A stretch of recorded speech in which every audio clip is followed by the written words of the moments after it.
खुलुमबाय लोगोफोर आंनि मोनसे गोदान भिडिअ नोंथांमोन बयखौबो बरायहरबाय। दिनैनि बे भिडिअनि गेजेरजों नोंथांमोन बयनिबो सेराव मोननैसो गोदान आपडेट भिडिअ लानानै फैदों। आसा खालामबाय नोंथांमोना भिडिअखौ जोबजासिम नायलांगोन होननानै।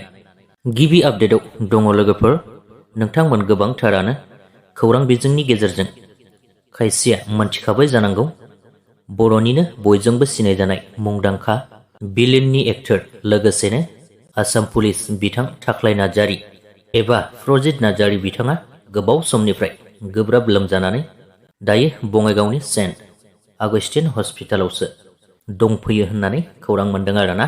बिथाङा गोब्राब लोमजानायजों थै गोबाबाय थानाय जादों होननानै खौरांनिफ्राय मोनथिनो मोननाय जादों। दुखुथिया बिथांमोना रांनि आंखालाव गोबांथार मोजां फाहामथाय लानो हायाखैमोन होननानै खौरांगिरिनि गेजेरजों बिथां थखलाई नार्जारीया फोरमायहरदों। लोगोसेनो बयखौबो आरज गाबनो थाखाय खावलायहरदों। आसा खालामो बिथांनि देहाया थाबैनो मोजां थासारियाव फैनानै सिगांनि बायदिनो मोजां देहा जाफिननो हाथों, बेखौनो इसोरनिसिम आरज गाबहरनाय थाबाय।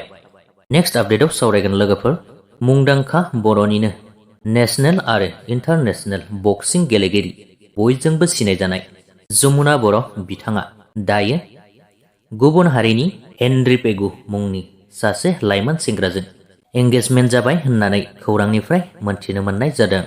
बेनि सायाव नोंथांमोना माबाफोर बुंनोब्ला कमेन्टआव खिन्थाहरनो हागोन। आंनिफ्रायबो बेखौनो बुंगोन जे जोंनि गोबांथार बर' लाइमोन सिख्लाफोरा खायसे खायसेया मुंदांखा जाखांनायनि उनाव गुबुन हारिनिसो जाहैखायो आरोना। बिनिखायनो बांद्राय सानै हयैसो सापर्ट खालामनो नांगौ।